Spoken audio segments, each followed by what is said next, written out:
Assalamualaikum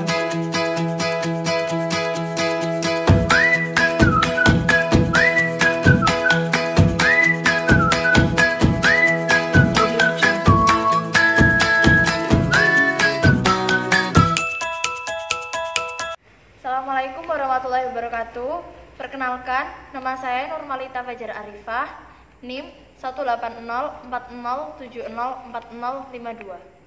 Pada kesempatan kali ini, saya akan melakukan review jurnal yang berjudul High Seas Fisheries Governance, a Framework for the Future, yang artinya adalah tata kelola perikanan laut lepas, kerangka kerja untuk masa depan. Jurnal ini ditulis oleh J.T. Stan Crothers dan Lydie Nelson pada tahun 2017. Pada intinya, jurnal ini menawarkan suatu ide di mana untuk adanya pembentukan organisasi internasional yang khusus untuk menangani wilayah laut lepas, mengingat banyaknya pelanggaran-pelanggaran yang terjadi di wilayah laut lepas ini. Pelanggaran-pelanggaran yang terjadi di wilayah laut lepas ini salah satunya adalah overfishing, di mana overfishing ini sangat marak terjadi dan sampai saat ini masih sulit untuk dikendalikan. Bagaimana tidak? Sampai saat ini masih banyak teknologi-teknologi canggih yang digunakan untuk melakukan overfishing di wilayah laut lepas. Salah satunya adalah dengan menggunakan kapal. Kapal ini sudah dilengkapi dengan instrumen sonar dan GPS, sehingga mereka dapat dengan mudah menentukan dan menemukan titik koordinat ikan-ikan yang akan mereka ambil, di mana kapal ini juga terdapat pabrik di atasnya. Jadi begitu jaring ini dilepaskan, jaring ini mampu menarik apapun dalam rentang jarak 120 sampai 170 km di atas permukaan laut. Jadi ikan-ikan apapun yang ada di dalam jarak tersebut pasti akan terangkat ke atas dan dapat diolah. Jadi di dalam kapal tersebut juga terdapat pengawetan ikan melalui pembukuan, kemudian pengolahan ikan, dan pengepakan atau pengemasan ikan. Sehingga begitu kapal tersebut sampai di pelabuhan, mereka dapat langsung mendistribusikan ikan-ikan tersebut atau melakukan konsumsi sendiri ikan-ikan tersebut.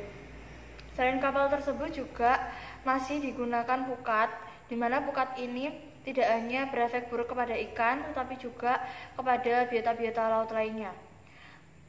Meskipun di dalam UNCLOS sendiri telah diatur mengenai laut lepas di dalam bab 7 pasal 86 sampai pasal 119 UNCLOS 1982. Tetapi menurut saya masih sering terjadi pelanggaran-pelanggaran. Selain UNCLOS juga terdapat Konvensi Jenewa, kebiasaan internasional, dan pengaturan-pengaturan lainnya. Oleh karena itu, jurnal ini menawarkan sebuah organisasi di mana organisasi ini tidak seperti organisasi-organisasi lainnya, karena mereka itu dalam sistemnya menganut sistem seperti perusahaan. Jadi terdapat direktur, pengawas, penanggung jawab, dan lain sebagainya seperti di perusahaan. Mereka juga melibatkan seluruh negara di dunia untuk dapat memiliki saham. Jadi mereka itu juga bermain saham di dalam organisasi tersebut. Dan pemilik saham itu seluruh negara di dunia, baik negara yang memiliki pantai, tidak berpantai, ataupun negara yang secara geografis dikatakan tidak beruntung, yaitu negara yang tidak memiliki perairan di dalamnya. Karena hal ini merujuk pada pasal 118 UNCLOS 1982 yang menegaskan bahwa di mana negara-negara itu harus mengatur pengelolaan dan konservasi tersebut, apabila memungkinkan juga dianjurkan untuk membuat organisasi baik regional ataupun subregional seperti itu. Kemudian pada pasal 88 UNCLOS 1982 juga menyatakan bahwa laut lepas itu seharusnya dicadangkan untuk maksud-maksud damai. Maksudnya di sini adalah bahwa setiap negara yang melakukan aktivitasnya di wilayah laut lepas tersebut harus didasarkan dengan itikat baik dan tidak egois. Maksudnya itu tidak mementingkan kepentingan negaranya sendiri, tetapi juga mementingkan kelestarian wilayah laut lepas itu seperti apa. karena di dalam laut lepas tersebut juga menganut prinsip kebebasan, di mana saat ini sudah terdapat 6 kebebasan yang bisa dilakukan di wilayah laut lepas. Yang pertama adalah kebebasan pelayaran, kebebasan penangkapan ikan, kebebasan memasang kabel dan pipa saluran di bawah laut, kemudian kebebasan untuk terbang di atas laut lepas, kemudian kebebasan untuk membangun pulau baru atau instalasi sejenisnya di wilayah laut lepas, dan yang terakhir adalah kebebasan untuk melakukan penelitian ilmiah. Jadi menurut saya dengan banyaknya kebebasan ini dan minimnya pengawasan, itulah yang menimbulkan berbagai macam pelanggaran ini itu masih sulit untuk diatasi. Karena di pasal 89 UNCLOS 1982 itu juga menyatakan bahwa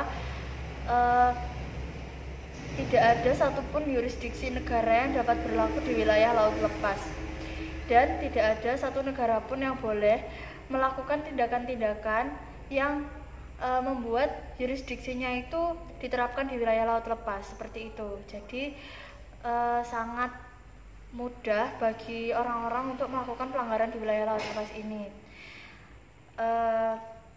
Oleh karena itu, jurnal ini memberikan solusi yang supaya adanya pembentukan organisasi baru yang bertugas mengelola wilayah laut lepas ini supaya menjadi maksimal dan seluruh kepentingannya itu dapat di-cover, bukan hanya kepentingan suatu negara, tapi kepentingan seluruh negara itu dapat di-cover melalui solusi yang diberikan oleh jurnal ini. Kemudian di jurnal ini juga memberikan nama dalam organisasinya itu, yaitu HSFMC.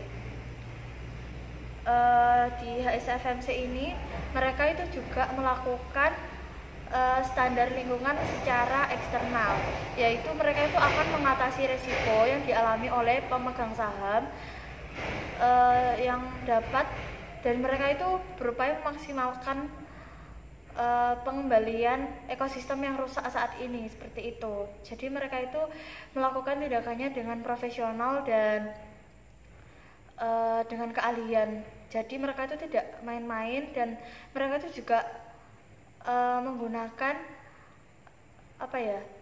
musim-musim panen seperti itu. Jadi semua negara itu dapat secara rata dan secara adil pembagiannya, bukan hanya salah satu negara saja seperti itu.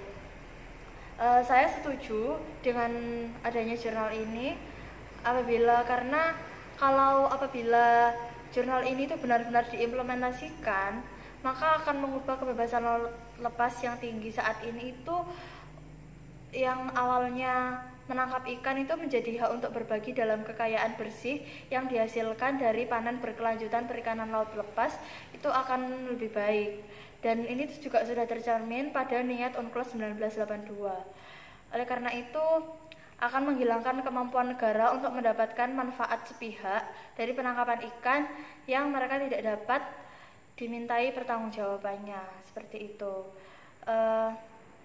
Tolak ukur dari keberhasilan ini adalah bergantung pada kerjasama dan profesionalitas dari tiap anggota yang tergabung dalam HSFMC itu sendiri.